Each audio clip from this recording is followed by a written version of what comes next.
Joining us, this is live with the Miami's Community News. I'm Michael Miller's special guest today is Frank Calderon with the Miami-Dade Solid Waste Department. Again, thanks for joining us.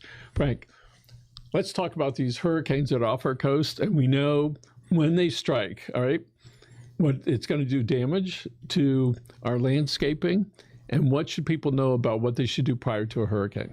Well, let's start by saying that, is it a hurricane already? Tropical storm Imelda? I didn't check earlier today, but it was a tropical storm when I did last check. Fortunately, looks like it's not going to come straight for us, but it's a close enough call to maybe be a wake-up call for some of our residents. We know from the last female lettered I hurricane that hit, Irma, for those of you who were here back then, that even if they don't cause a lot of physical damage in terms of buildings, that they can cause a lot of vegetative damage to vegetation. And the best thing to do to minimize at least any of the vegetation from destroying your property or damaging your property is to, if you know that there's any tree limbs that are weak or whatever in your yard, chop them down and then call for a bulky waste pickup. Just check the calendar now with the threat of this storm and the other one that was out there.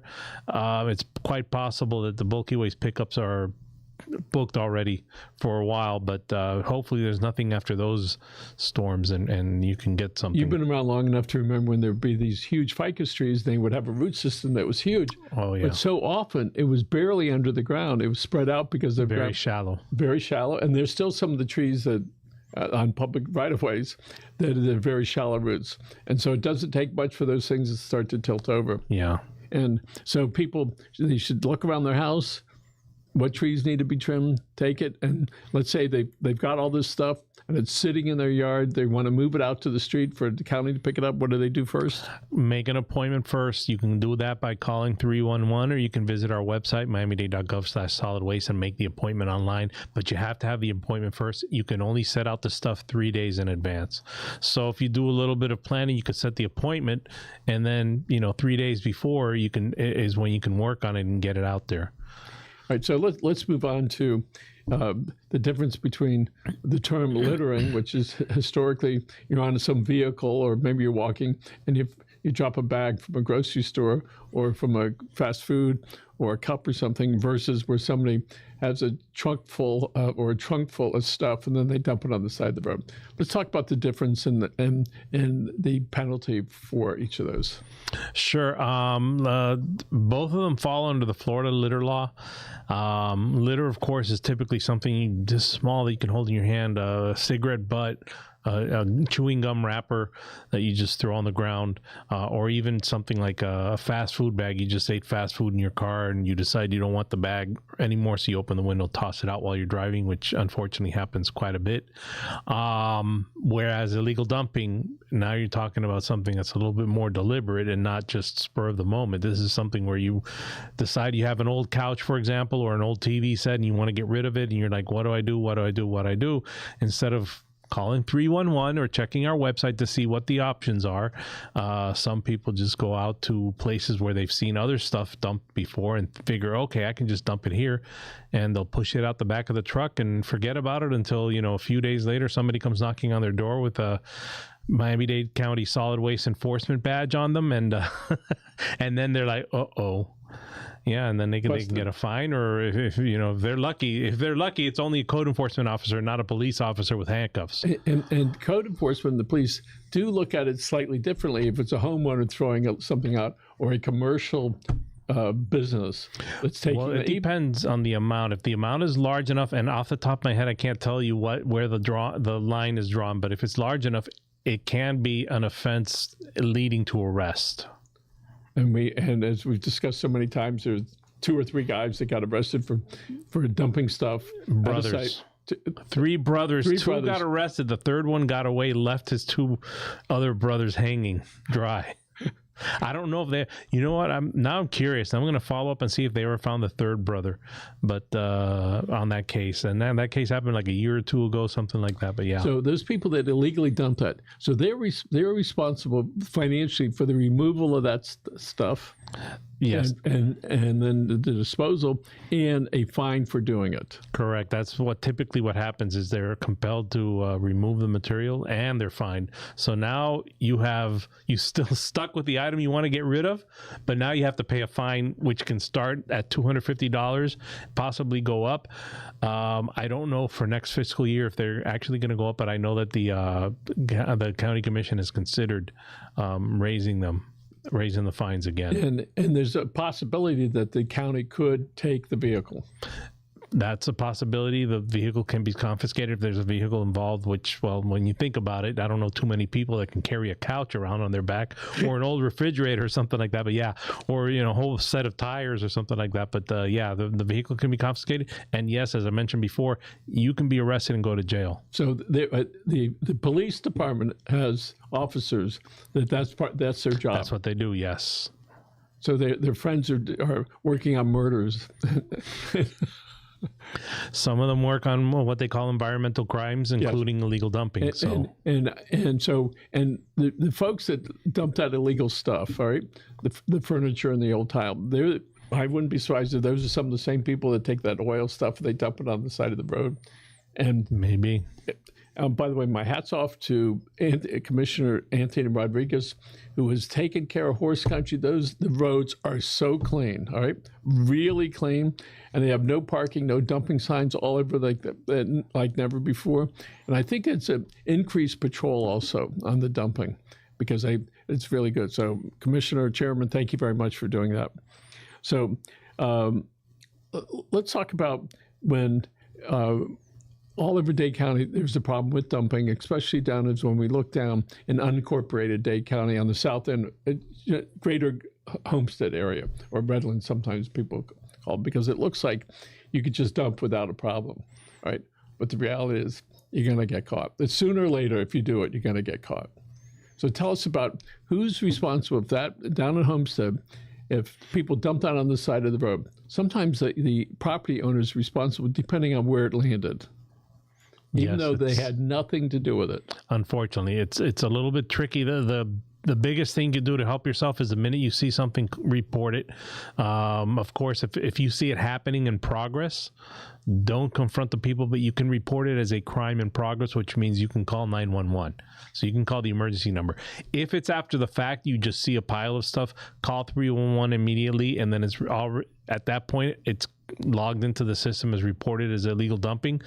And not, an enforcement officer finding it, and then typically you're not going to be liable for it if you're reporting it before an enforcement officer can find it. And for the people that want to know, if there are dead animals in the same place where that dump stuff was dumped, and it's just an animal, who do they call? They can still call 311, but make sure to mention that there's a dead animal there, and then at that point, it's typically animal services that comes and picks them up. Much Santa Maria sacrificing going on nowadays? I don't know. I haven't noticed any more than usual in my neck of the woods.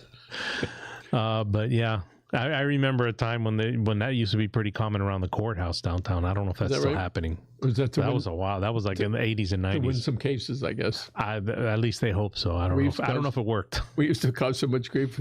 One day I got somebody left a dead goat out there, all cut up.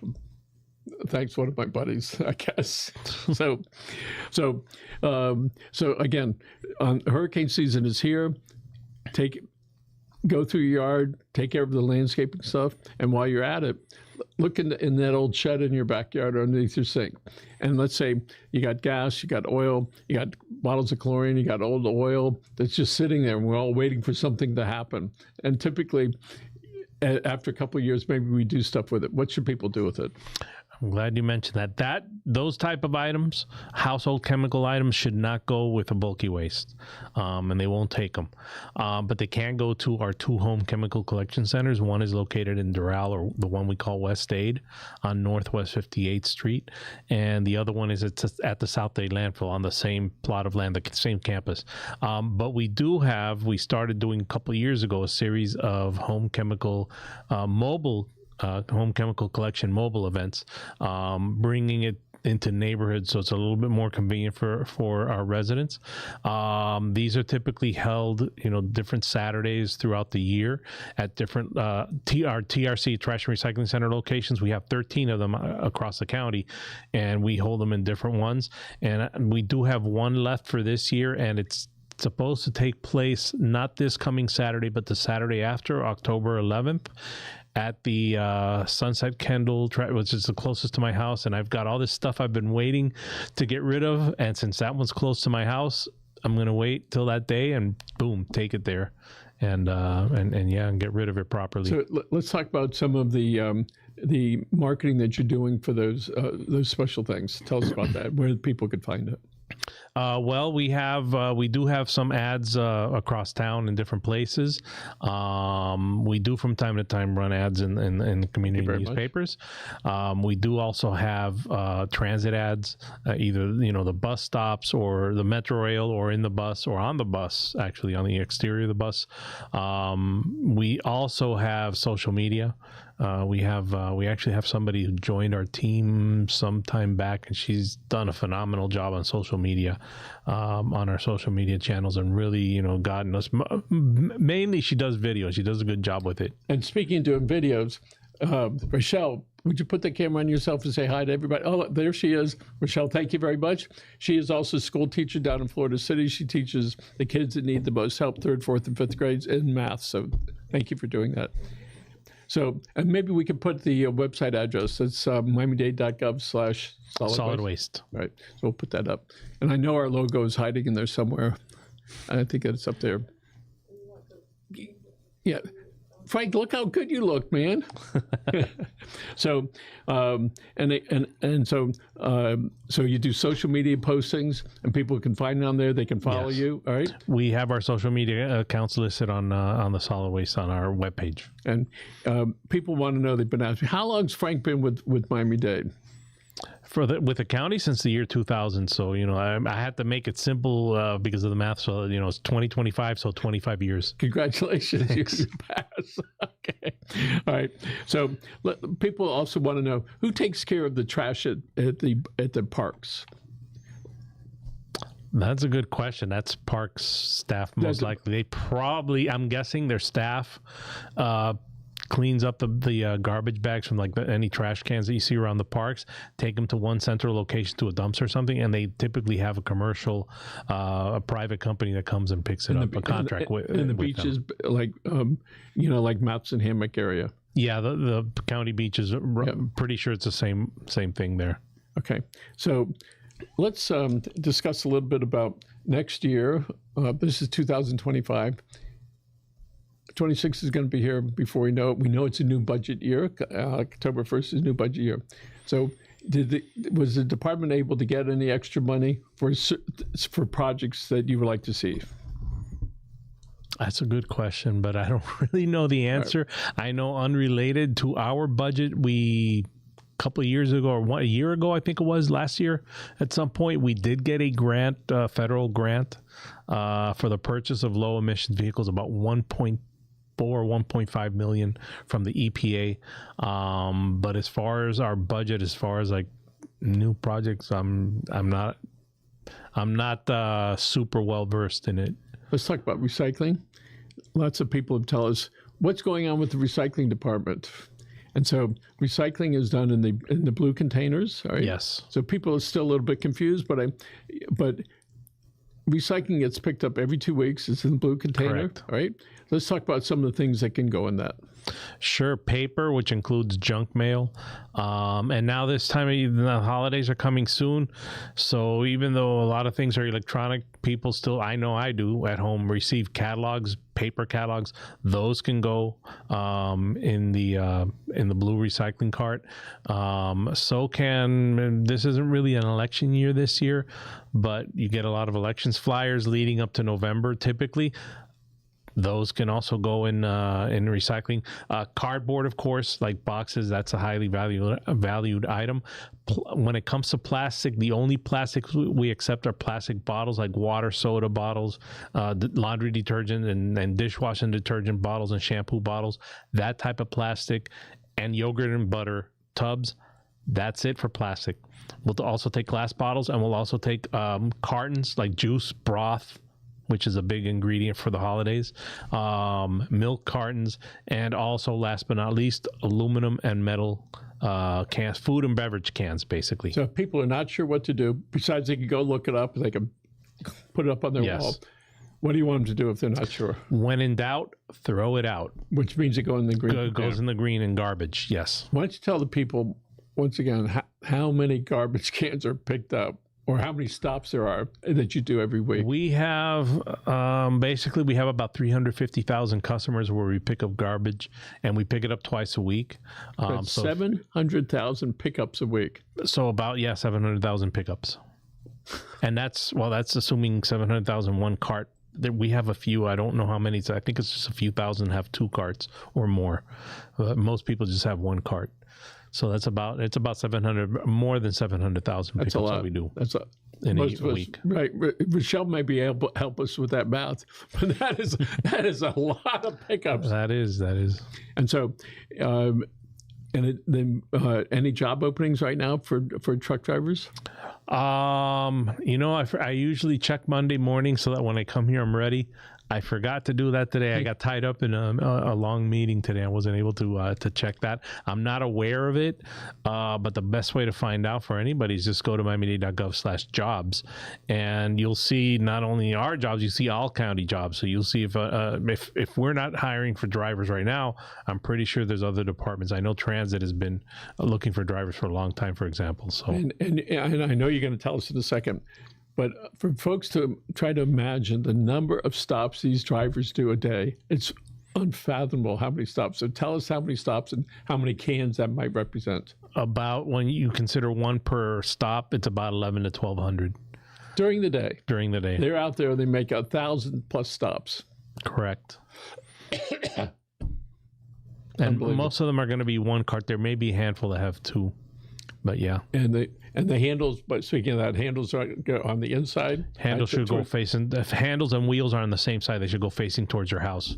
The lid should open towards the street. When I was staring down at my empty can over the weekend, and I realized that I could see the asphalt underneath it, I said, one day I'm going to call, all right? All we need to do is call 311, and they'll send somebody out. They'll either fix it or replace it. Correct.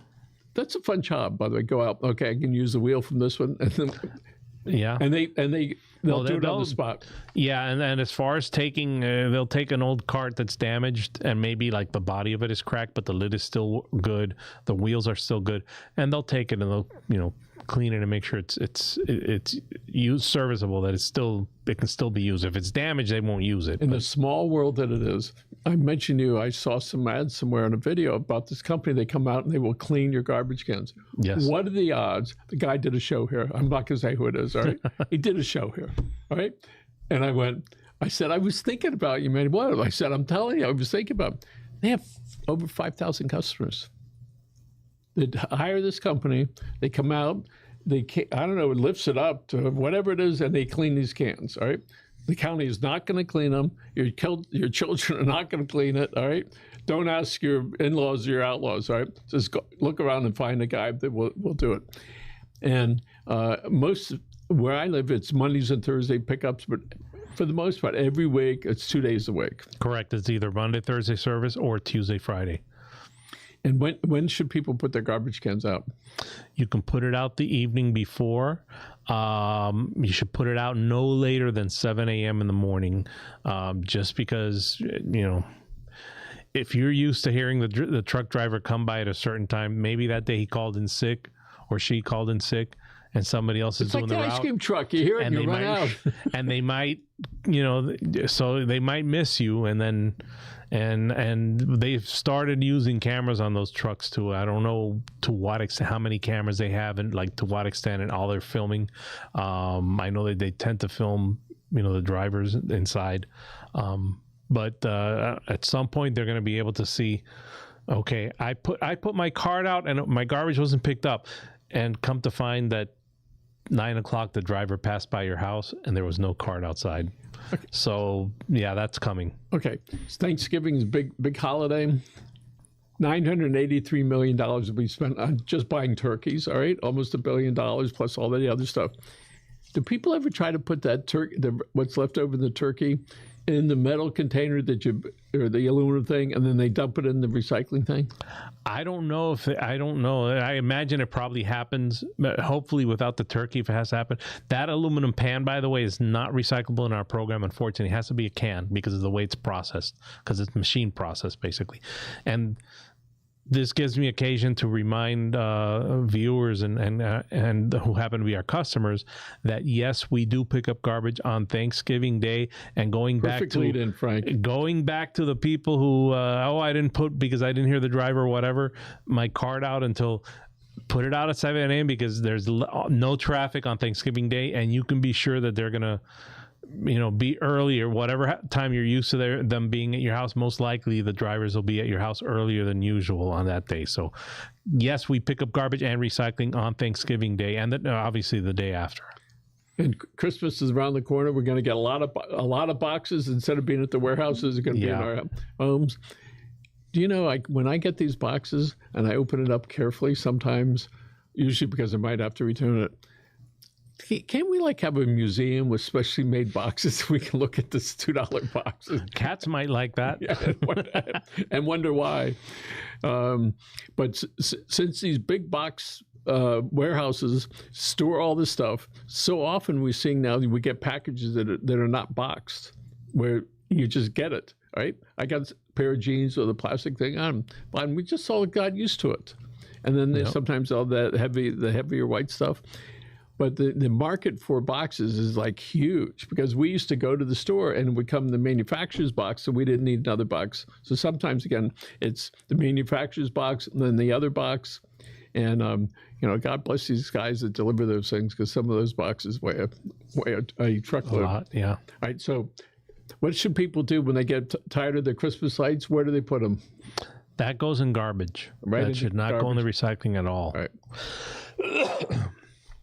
So I understand that the county may decide that they're going to put up another waste energy plant.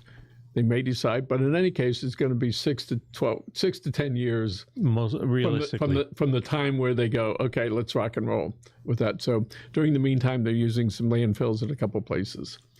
At the old waste energy plant, that's where one of the big trucks is being charged. All electric. Was the original plan, is that where the trucks would have gone if you would have had more of those? That was the hope. There wasn't a solid plan to my knowledge, but that was the hope. That was the vision, was eventually to have the trucks, have a fleet of electric trucks and have them all be charged there. See, Walt Disney was right? So, but unfortunately that didn't happen, but at some point we'll be back on track to that. So, and the county used to provide electricity to the city of Homestead. So now they get it from Florida Power and Light. I'm not sure that. But it used to be 50,000 plus homes were powered. We did sell the electricity produced by the plant to them. That is amazing. And so all that's gone. So again, we have the hurricane season that is here. Take a look in your yard, get those limbs, get them taken care of. I've seen some of the yards with some of those old trees where the limbs are about this big, just crack and fall. Our next door neighbor, he left his house, the bank made him leave. And what are the odds that a gigantic tree fell and it blocked anybody from coming into the house, but it blocked all the gates on it, so nobody could go into the abandoned house? I said, how ironic is that? Wow. And again, it's one of those trees where they're old and the roots weren't really deep. So people really need to watch that. Recycling blue containers, those are twice a month, all right? Yes. And then there's certain things that are recyclable. They could go onto your website and see the things that are there. Correct. And Jean Marie Massey heads up that department. Is she been going out to any of the schools this year so far? I don't know if she has yet. The school year just started recently. I know that there's something coming up with the school district, but I don't know if it's a school district-wide thing or a school event, and I know that she's going to that. I can't remember what it was exactly, maybe but I one know of the there's things we something could coming do up. is maybe we could get somebody from the school district to get a couple of kids from one of the schools and come down in here and have a conversation with her, and we could have them on air, and the folks could come down. That might be a good So idea. why don't you put that in air, and maybe she can talk to whoever the powers to be to try to arrange that. We do work with a lot of the folks from the school board, and I think that would be fun because they see our grandkids where they have more of an interest in that kind of conversation about keeping things a little bit greener. So again, my thanks to Commissioner Anthony Rodriguez for keeping horse country green. All right. And Frank, thank you so much for your time. We appreciate it. Thanks for having me. Congratulations on your 25th year with Miami-Dade County. So, and Frank, thank you so much. Thank you. And Rachelle, thank you for everything that you do. And folks, remember what the Disney rule is. When you hug someone, don't stop until they do. Have a great day.